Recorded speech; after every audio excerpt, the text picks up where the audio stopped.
Баршаңызға қайырлы күн достар. Қазақша рецепт каналына қош келдіңіздер. Бүгін сіздерге өте дәмді болып шығатын кеспе көже тағамының рецептісін ұсынатын боламын. Видеоны міндетті түрде соңына дейін қарап, егер де менің арнама тіркелмеген болсаңыз, тіркеліп және қоңыраушаны басып кетуді ұмытпаңыздар.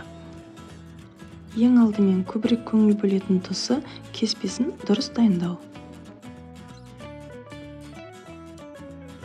Етімізді салқын суға салып, орташа отқа қайнатамыз.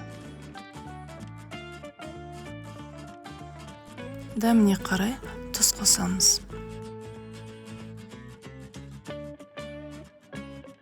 Сорпаның көбігі шыққан соң сүзіп аламыз. Бір жуамен бір сәбізімізді тазалап, турап саламыз. Кеспенің қамырын дайындауға 2 жұмыртқа мен 2 шай қасық сұйық май керек болады.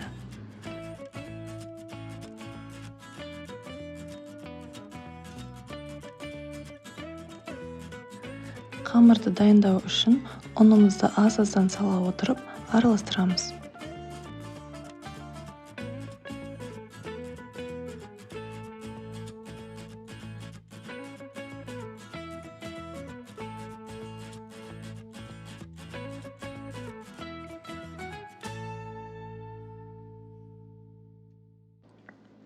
Қамырымыз дайын болған соң 10-15 минутқа бетін жауып қоямыз.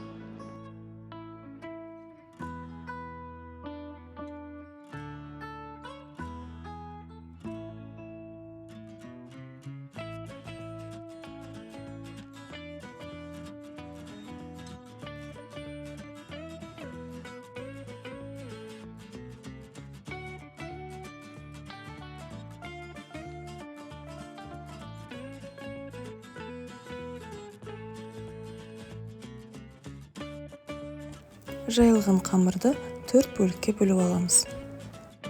Бұл әдіс әр аспазшының уақытын тиімді пайдалануға ең оңтайлы әдіс.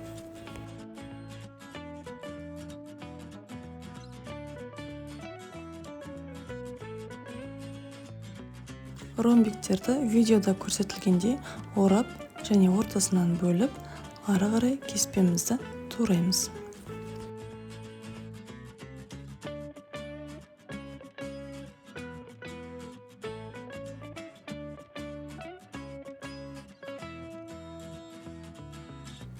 Кеспеміз дайын болды.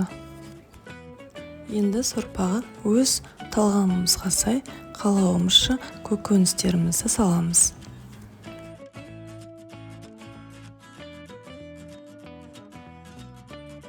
Сорпамыз дайын болған соң кеспемізді 7-8 минутқа қайнатамыз.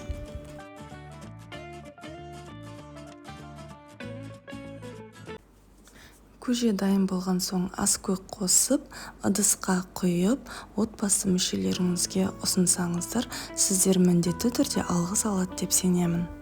Алдағы уақытта арнаның жаңа видеоларын өткізіп алмау үшін қоңыраушаны басып қойыңыздар. Экранда сіздер үшін көрсетілген гарнир мен подливтың видеосын көруге ұсынамын. Жолыққанша сау болыңыздар.